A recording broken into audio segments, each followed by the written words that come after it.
Assalamualaikum warahmatullahi wabarakatuh. Selamat berjumpa kembali. Saya Ari, masih melanjutkan kita ke modul 4.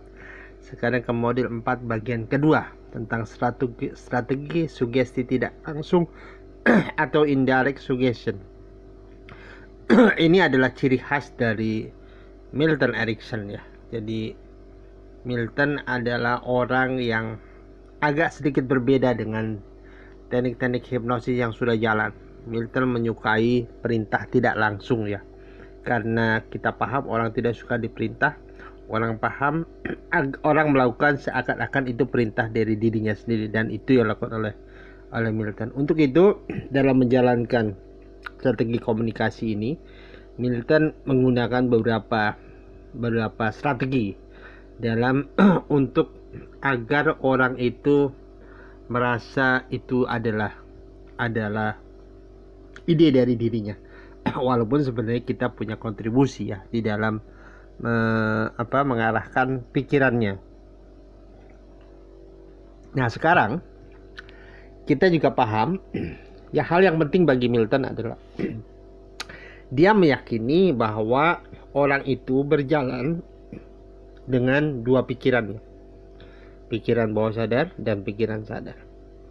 Dan yang sering muncul pertama kali adalah pikiran sadar. Pikiran bawah sadar di belakangnya. Jadi, dan saat dia diskusi dengan klien atau dalam sesi hipnosis atau sesi komunikasi, dia selalu mengatakan bahwa Anda boleh mengacuhkan saya, namun biarkan bawah sadar Anda mendengarkan saya. Jadi ia memahami bahwa ada dua dunia dalam pikiran seorang, yaitu dunia sadar dan dunia bawah sadar. Keduanya sering sekali bersamaan atau bertentangan. Namun Milton paham ketika dua bagian ini bertentangan, maka yang menang selalu bawah sadar. Makanya fokus Milton adalah ke bawah sadar seorang. Nah, dalam menjalankan ini Milton punya beberapa strategi ya. Karena kalau ini tidak terampil dijalankan, kita akan timbul hal yang tidak nyaman, bahkan bisa jadi terjadi proses resistensi ya gitu. Dan Milton paham bahwa dalam kegiatan hipnosis ataupun komunikasi, kadang keberhasilan kita sangat ditentukan oleh kemampuan kita dalam melihat baik komunikasi verbal maupun non-verbal, dan dia sangat paham ini. Dan karena apa? Karena menurut Milton bahwa pikiran itu sering sekali bergeser kesadaran seseorang ya. Ada cerita dari Stephen Covey di bukunya Seven Habits. Salah satu di Stephen cerita, satu saat dia naik bis bersama kawan-kawannya gitu, dan di satu bis ada orang bapak-bapak naik bersama anak-anaknya. Bapak-bapaknya duduk, anak-anaknya belingsatan kesana kemari, dia lari kesana kemari mengganggu penumpang segala. Orang merasa terganggu tapi tidak berani mengingatkan ke si bapak ini. Akhirnya Stephen Covey yang sudah meninggal ya, Stephen Covey, dia datang kemudian berdiskusi dengan bapak ini, dan dia katakan, mohon maaf pak, anak-anak bapak rasanya perlu diperhatikan karena mereka mengganggu penumpang lain gitu. Sang bapak melihat, kemudian dia menarik nafas panjang dan mengatakan, oh iya, mohon maaf ya, saya lagi kondisi tidak stabil, kami baru pulang menguburkan ibu dari anak-anak ini. Seketika itu Stephen Covey langsung berubah kesadarannya, yang tadinya kesal menjadi sayang pada anak itu, bahkan penuh kepedulian, dan itu didengarkan oleh penumpang lain beberapa yang melihat itu, yang tadinya kesal menjadi kasihan dan malah saling memberi makanan dan sebagainya pada anak-anak itu ya, sambil mengusap kepalanya dan sebagainya. Ini adalah shifting self consciousness. Jadi Manusia itu karena pikiran bawah sadarnya yang mengendalikan pikiran kita, maka ketika disentuh satu kondisi gitu, dia bisa berubah begitu cepat ya gitu. Dan ini adalah menandakan bahwa bawah sadar take over ya gitu. Ada kalanya bawah sadar memahami tapi pikiran sadar tidak memahami, atau berlaku sebaliknya. Dan kadang-kadang pikiran bawah sadar mensabotase pikiran sadar. Misalnya ada orang mengatakan, saya mah orang begini udah gak bisa dirubah lagi. Itu sebenarnya bahasa pikiran bawah sadar yang diterima oleh pikiran sadar dengan memahami bahwa manusia tidak bisa berubah. Pada prinsipnya manusia itu bisa berubah. Beberapa orang ada yang melakukan permainan seperti ini. Ini kuku ya, jadi ketika training gitu, kemudian ayo Pak ikut saya Pak, kita cek kesadaran kita. Katakan, ini dia menunjukkan jarinya, ini kuku. Anak dari anak saya namanya cucu, dan hobi saya membaca buku. Yuk kita bareng-bareng. Ini kuku. Anak dari anak saya namanya cucu, hobi saya adalah membaca buku. Diulangi lagi, ini kuku, ini cucu, ini buku, ini cucu, ini cici, ini buku, ini kuku, ini cucu, ini buku. Sapi minum apa? Sebanyak orang mengatakan susu. Kenapa? Karena kata uu yang kemudian kita sering minum sapi dari susu ya gitu.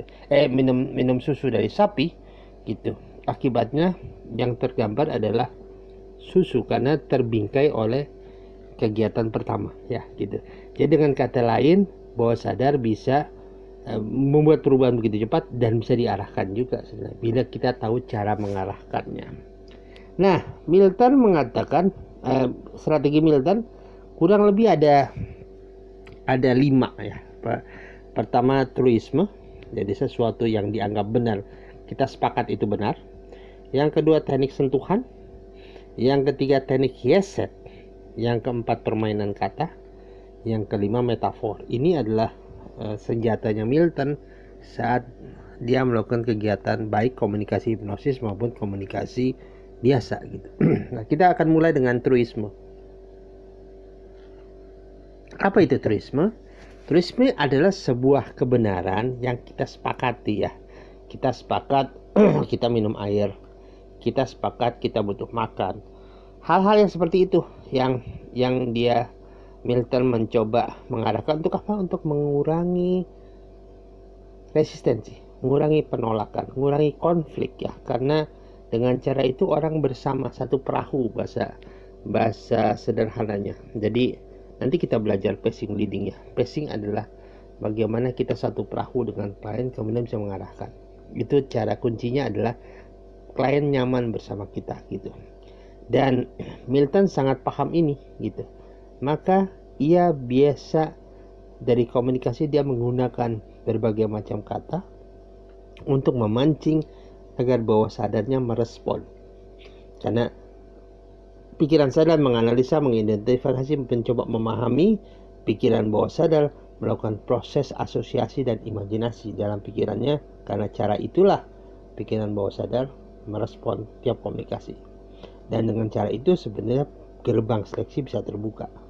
Contoh truisme adalah misalnya Milton ingin mengatakan sesuatu yang memancing sensor indrawi dan mengakses unsur kinestetik di dalam perasaan seseorang. Maka dia bisa mengatakan misalnya gini, pernahkah Anda merasakan hangatnya selimut di tengah cuaca yang dingin dan AC yang dingin? Pikiran saya mengatakan pernah, tapi pikiran bawah sadar dia akan mengimajinasikan itu dalam sebuah gambar maupun perasaan maupun suara ya, visual auditory kinestetik ya. Jadi dia ketika kita katakan itu, dia bisa saja merasakan hangatnya selimut ya. Siapa yang tidak pernah tahu tentang itu? Dan itu adalah salah satu cara untuk orang itu terkoneksi dengan kita, sehingga orang itu menjadi tidak ada resistensi ya. Oh ya, pernah lah untuk itu, kita pernah melakukan itu. Yang kedua, memancing sensor motoriknya gitu. Misalnya, pernahkah Anda merasa setuju atau bahagia dengan mengatakan menganggukkan kepala, dengan dengan menandakan Anda setuju saat melihat anak Anda melakukan tindakan yang luar biasa. Apa yang terjadi ketika ngomong itu? Kita akan, bahkan saya tidak langsung, kita akan menganggukkan kepala walaupun sebenarnya tidak ada perintah itu. Tapi pikiran bawah sadar langsung traveling saat-saat dia melihat anaknya melakukan tindakan-tindakan, bisa misalnya dari mulai berjalan, pertama kali berjalan, bisa naik sepeda dan sebagainya, dia akan lari ke sana pikiran bawah sadar. Jadi pikiran sadar mengamati, pikiran bawah sadar merasakan, bahasa perasaannya gitu sebenarnya gitu. Lalu dia akan menggunakan kata-kata yang imajinatif. Jadi sesuatu yang dalam bentuk cerita ya. Misalnya dia bisa mengatakan bahwa ya dia bisa, pernahkah Anda lihat gunung yang indah? Pokoknya sesuatu yang membuat gambaran imajinatif. Contohnya misalnya dia mengatakan sesuatu yang berhubungan dengan waktu. Bisa kita, ada orang, aduh belajarnya lama banget sih gitu. Kalau orang dikata enggak susah, orang akan mengcounter enggak susah belajar. Milton akan lebih suka mengatakan cepat atau lambat kamu akan bisa merasakan, kamu akan mendapatkan kecerdasan kamu gitu. Cepat atau lambat itu adalah sebuah kata imajinasi waktu yang tidak akan ada resistensi, karena cepat atau lambat adalah sebuah pilihan. Nanti kita akan belajar tentang dua pilihan kata yang sebenarnya satu kata, dua pilihan kata ilusi ya gitu. Cepat atau lambat adalah sebuah imajinasi waktu yang menyamankan, termasuk juga membuat orang itu semangat juga ya gitu. Kalau orang lagi susah, cepat atau lambat, don't worry, jangan khawatir, cepat atau lambat kamu akan tahu caranya. Ini adalah sebuah motivasi yang tidak akan ditentang oleh diri kita. Tidak tentang orang cepat atau lambat, pastilah kan semua ada waktunya, dan saat ini adalah saat dimana kita sedang melakukan proses pembelajaran lah. Tapi someday somewhere kita akan dapatkan itu. Nah, itu adalah teknik indirect suggestion yang menarik sebenarnya gitu. Jadi tidak ada pertentangan truisme ya. Yang keempat adalah menggunakan pernyataan yang tidak lengkap seperti tagline ya. Kamu bisa, atau we can, yes we can. Apapun pertanyaannya, sebuah tagline kan begitu sebenarnya. Kata-kata yang pendek, tapi menyisakan ruang untuk orang diisi oleh siapapun. Ruang ini sengaja disisakan karena biarkan orang yang mendengarkan itu yang mengisinya gitu. Dan ini adalah teknik Milton Erickson. Ketika orang mengisinya dalam hati maupun verbal, orang itu secara tidak langsung mau bermitra dengan kita.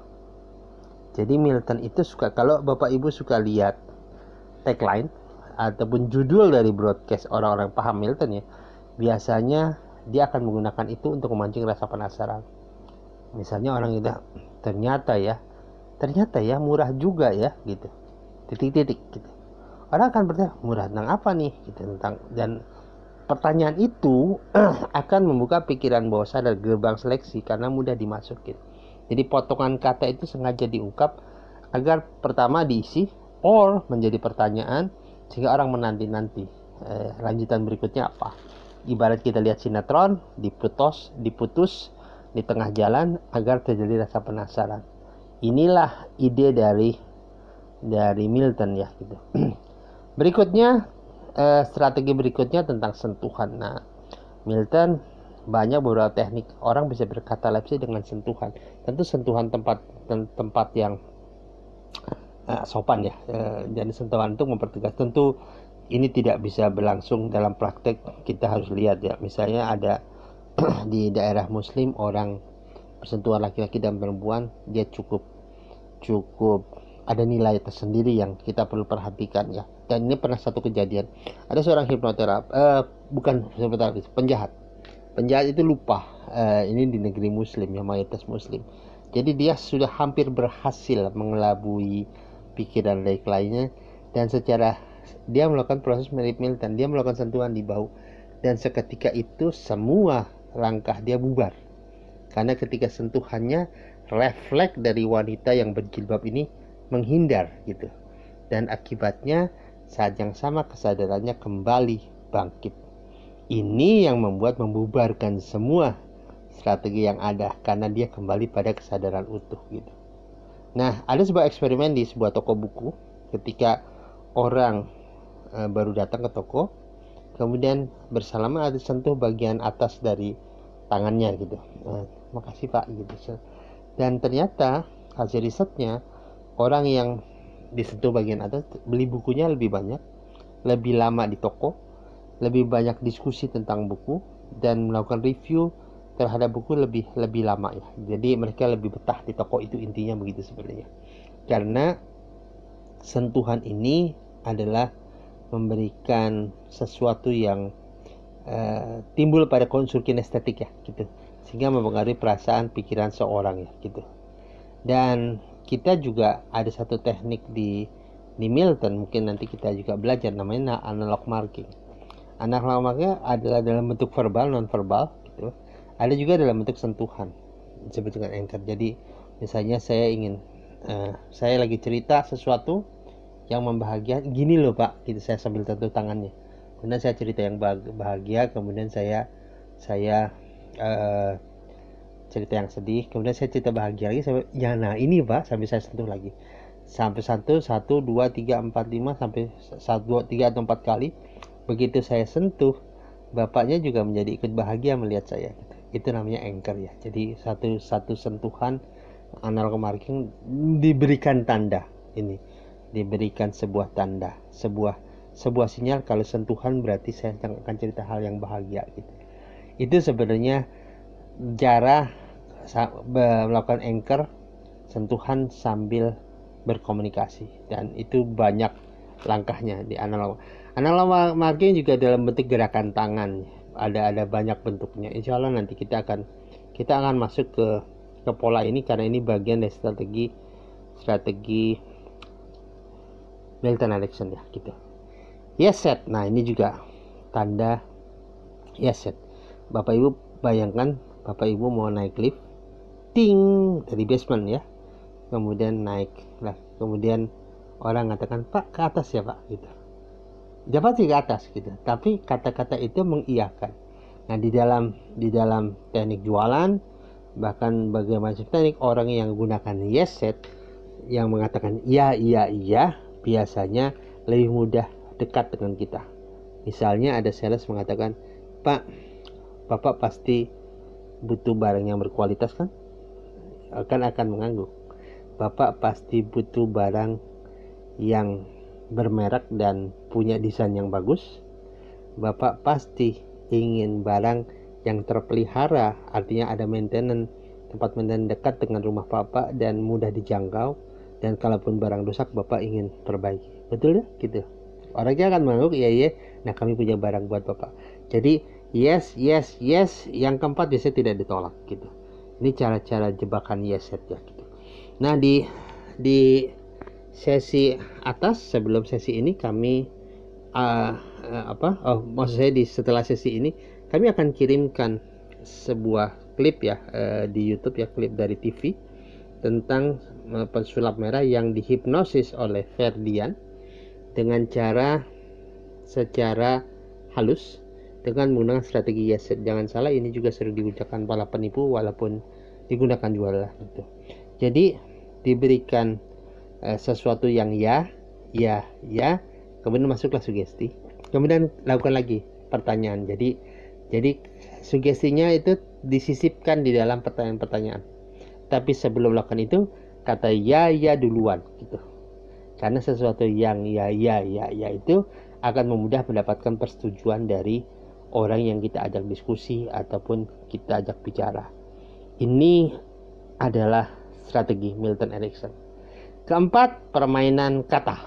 Nah, Milton Erickson suka menggunakan kata-kata yang homofon ya, homofon samaan bunyi antara now sekarang, no tahu, dan